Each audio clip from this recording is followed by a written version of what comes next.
Hey everybody, how's it going? In this video, I wanted to do a broad overview of online learning and the different resources that are available. So there's such a vast amount of websites and places you can go online to learn about programming, web development, design, software engineering, basically anything that you'd want to learn about. So these days, I think it's entirely possible to be self-taught in your profession using these resources. Now, when I say self-taught, I'm not advocating against any type of higher education. I think there's a huge benefit to college and in-person classes. But even if you are enrolled in something like that, these online courses are still fantastic ways to complement that education and to reinforce what you've learned. So with that said, let's go ahead and get started.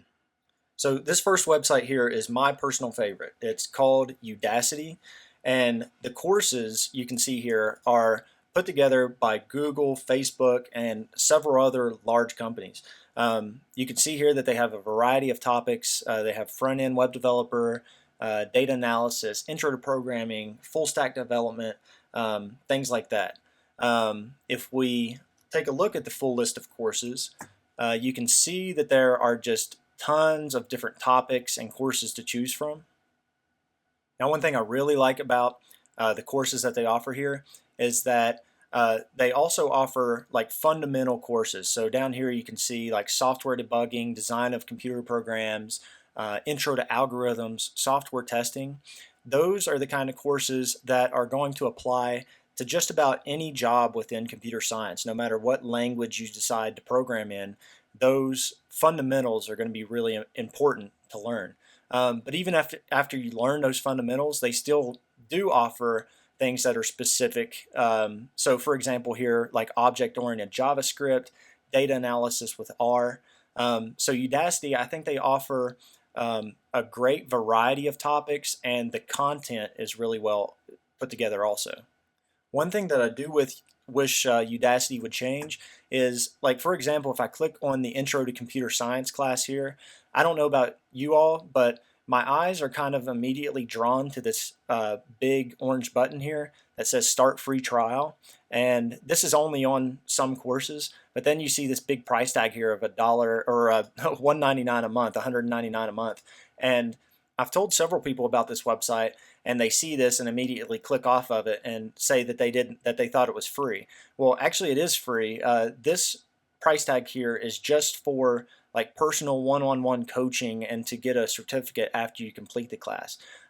Each of these courses have this blue button here, which mine says something different because I'm logged in. I think yours may say like free course materials or something like that.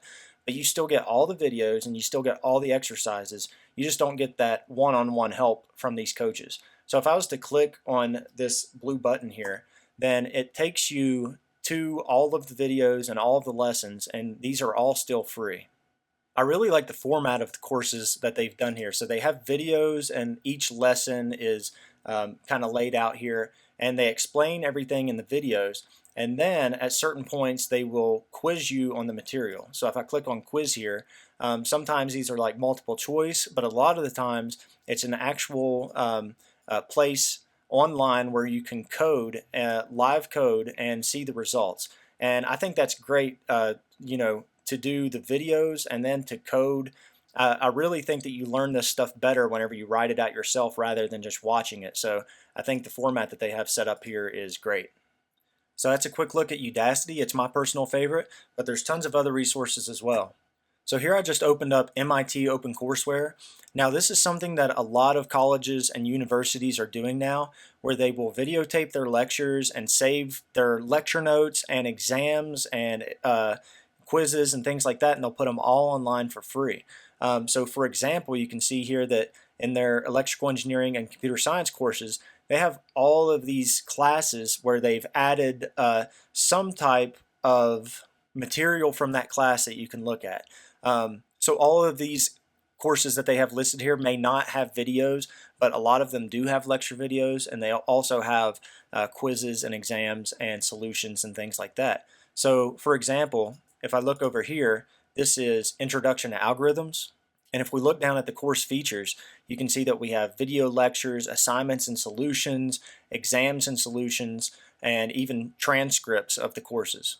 Now, things like this are great. This is what I meant by complementing your education, because after I graduated from college, algorithms is one of those things that I didn't really retain much of the information. So being able to go back and take an intro to algorithms course from an MIT class was super helpful.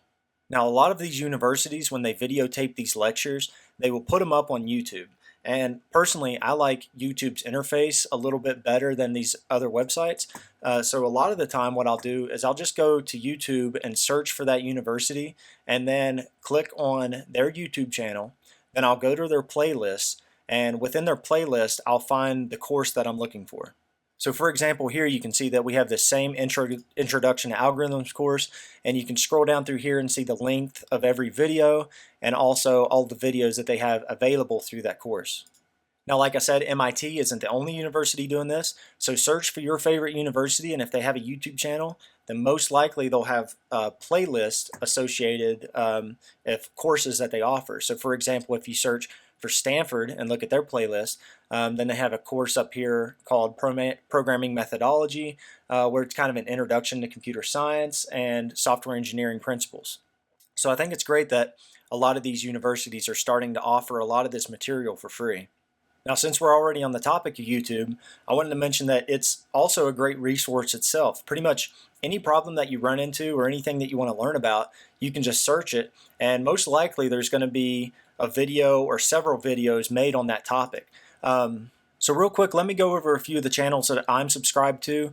I'm not going to go into each individual one into too much detail, but if you were looking for a couple of channels to check out and maybe to subscribe to, then these are a few of the ones that I check regularly. So Google developers, they put up some good tips and tricks and also a few videos from some conferences. The New Boston, he has tons of subscribers and he does a wide variety of topics on just about any language you can think of. He's probably done a series on that. Now this guy, Darabanis, I hope I said that right. He has a lot of great content that covers a lot of different topics.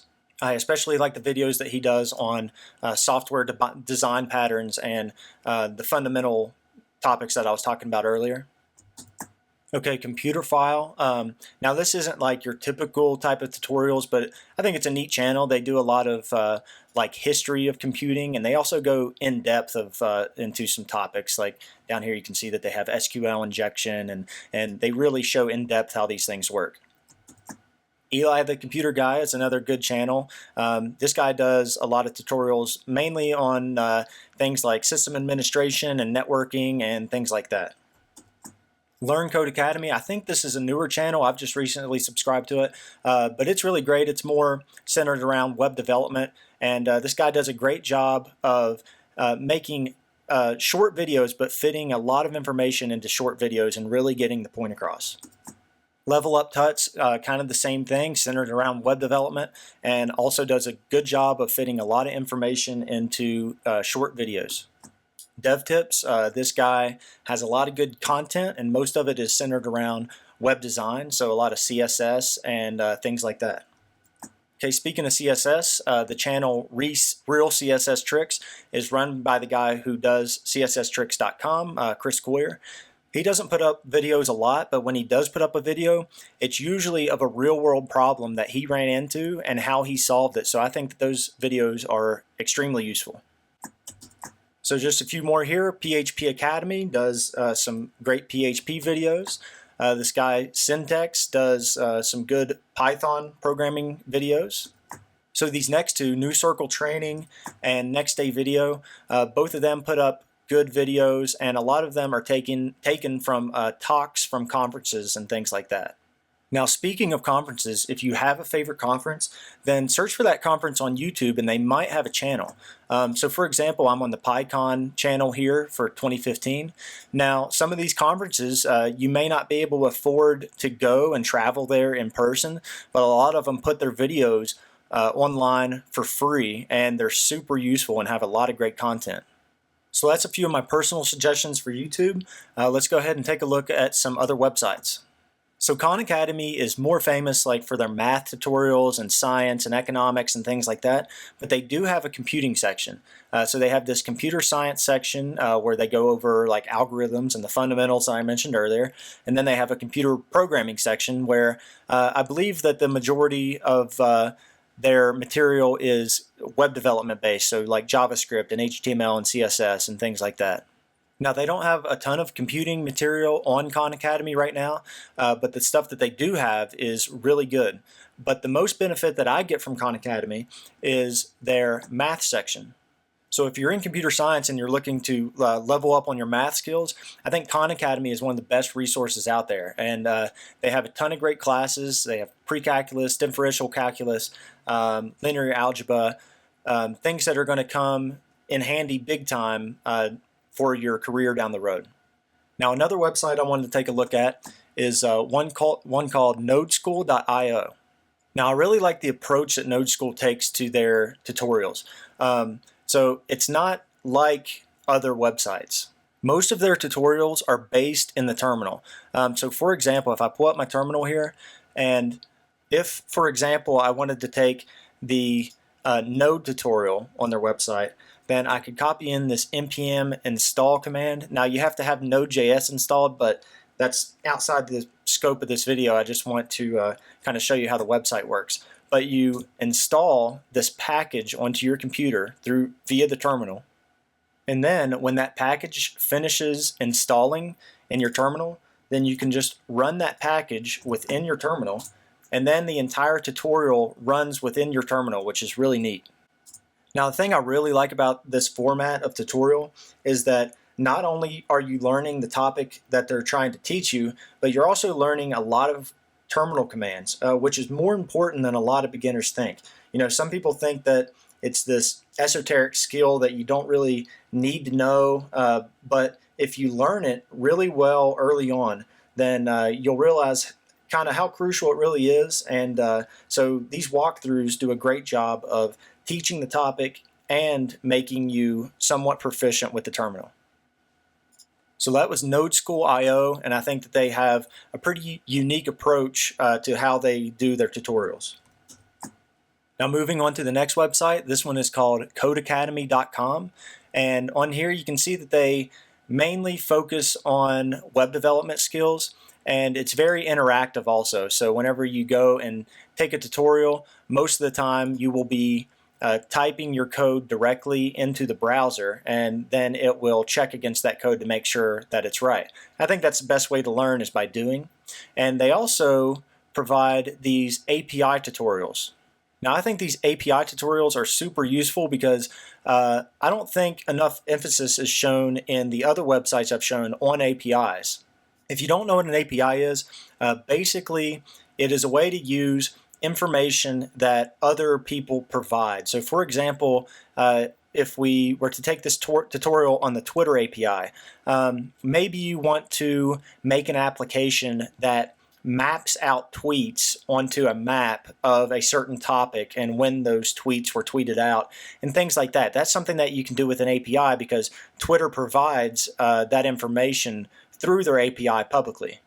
And like I said in the other resources I showed, I don't think that they have enough emphasis on programming with APIs. So I think it's really neat that Code Academy here does these different tutorials and how you can work with these different APIs that a lot of companies provide.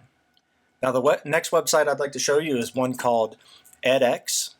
Now, I've never personally used edX, but it's something that I hear brought up a lot in podcasts and online forums.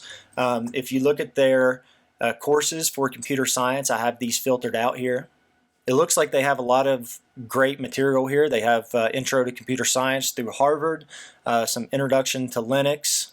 Now, most of these courses are free, but you'll see here some of these that are tagged with this professional education here.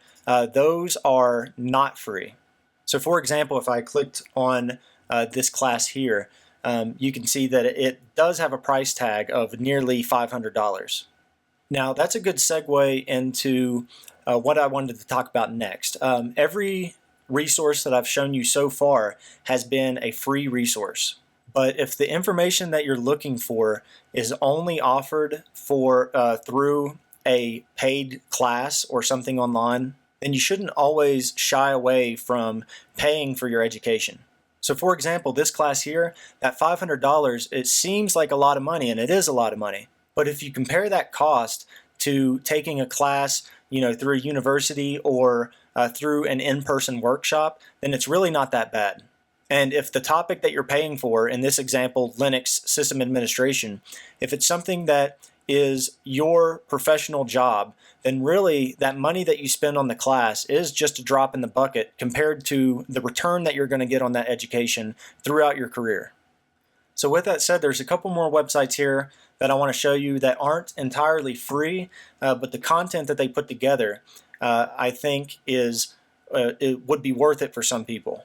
So this website here is called NoteSchool, and you can see that their topics mainly revolve around web development. You have JavaScript, Ruby on Rails, SQL, and some Angular classes. Now some of these they do offer for free. You can see that this Try SQL course here is listed as a free course. Google Maps, Google Drive, things like that are some free courses that they offer. This first JavaScript class is free. But say, for example, you want to take a class on AngularJS and you can't find any great tutorials elsewhere, then paying for that class may be an option that you want to consider. And if you look at the pricing for websites like this, it's really not that bad when you compare it to paying for classes in person. So for example, on NoteSchool, you can get classes for $29 a month or $290 per year. So the next website I want to show you here, which is also mainly revolving around web development and web design, is Treehouse. So Treehouse, I think, is a great website. You can see here that they offer HTML, JavaScript, Python, Java classes, and things like that. I think one criticism that Treehouse used to get when they first started is that the content was mainly focused for people who were beginners. But I have an account through them, and lately I've seen some more advanced classes coming out, and there's some good content there. And so if we go over and look at their pricing, then it's kind of a similar situation. It's really not that bad in the grand scheme of things. So their basic plan is $25 a month, and the pro plan is $50 a month. So the next website I want to show you is another paid tutorial website, but there's a loophole to paying for this website that I'm not sure that a lot of people are aware of. The website I'm talking about is lynda.com. Now Lynda is a very popular website. You can see down here that they have all kinds of topics, so foundations of programming fundamentals, JavaScript essential training, PHP, Java, Git and GitHub, Raspberry Pi, C++. So their topics pretty much span the entire spectrum. Now that loophole that I was talking about in the payments is that Lynda does a great job of partnering with universities and with businesses. So I've had login IDs for 3 different universities. One of those universities was where I got my undergraduate. One is where I worked after my undergraduate, and another one was for my graduate degree. And all 3 of these universities had partnerships with lynda.com, which meant that they paid for a premium membership and allowed you to log in through their portal into Lynda and view any tutorial that you wanted to view. Now, another thing that I personally noticed was that not one of those 3 universities did a good job of advertising that partnership that they had. So I had to go out and seek out that information on my own. So if you're in school or you work for a company that pays for tutorials, then be sure to check with them to see if they are partnering with somebody like this, because you could potentially be missing out on a premium membership to a lot of great content. Now, the next website I want to show you isn't a website that you would normally associate with learning programming, but if used correctly, then you'd be surprised how much you can actually learn from following other people on Twitter. So Twitter is a great place to follow professionals in your field. So for example, I've been doing a lot of Python programming lately, so I can follow the person who created Python on Twitter. And these people will post a lot of great articles and tutorials and things that are interesting to them, which in turn will help me. So for example, I can also follow Raymond Hettinger, who is a Python core developer, and David Beasley, who authors a lot of Python books and also gives excellent tutorials on Python. So try to follow people who are specific to your interests. So for example, if you're a web developer, then maybe you want to follow Adi Asmani and Paul Irish and people like that. Now, another website that I think is definitely worth checking out. Now, there's a few websites that have been popping up like this lately, but my favorite is CodePen. So what CodePen is it's a way for people from within the community to come in and create demos. And within those demos, you can come in and see the final product down here at the bottom. But then you can come in and look at the HTML and CSS and JavaScript that it took to make this final product. So you can learn a lot by coming in and seeing what other people are doing and how they did it. Now, the next place that you can go for some great information is on Reddit. Now, kind of similar to Twitter, Reddit isn't actually the resource itself, but has links to a lot of great resources. So this is where community members can come and post articles, and people will vote them up based on their relevance, and also give a lot of good insight in the comments to whatever articles or videos that they post. So for example, I'm in the programming subreddit here, and you can see that there's over 600,000 readers of this subreddit. So there's a lot of good information being posted and voted on and commented on here, so it's great to check out and learn from other people. So some of the ones I go to frequently are, this one is the programming subreddit. We also have a web dev subreddit. There's also a web design subreddit that you might want to check out. And also you can get more specific if you'd like. So for example, like I said, I've been doing a lot of Python programming, so maybe I'll subscribe to the Python subreddit. And if you are more of a JavaScript programmer, then you can go and look at that Reddit page. Now, the next website, which is very similar to Reddit, is Hacker News. Now, I don't personally use Hacker News, but I've heard a lot about it and felt like I should definitely include it in the list.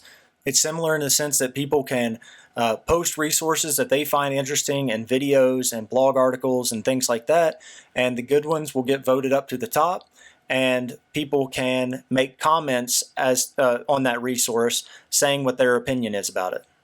So we're just about finished up here, but there's one more resource that I wanted to show you. So most everything I've shown you so far has been more for visual learners. So you'll watch videos and then you'll do coding exercises afterwards and things like that. But for people who prefer books, there are a lot of free books out there with a lot of great content, and many of those books are posted online.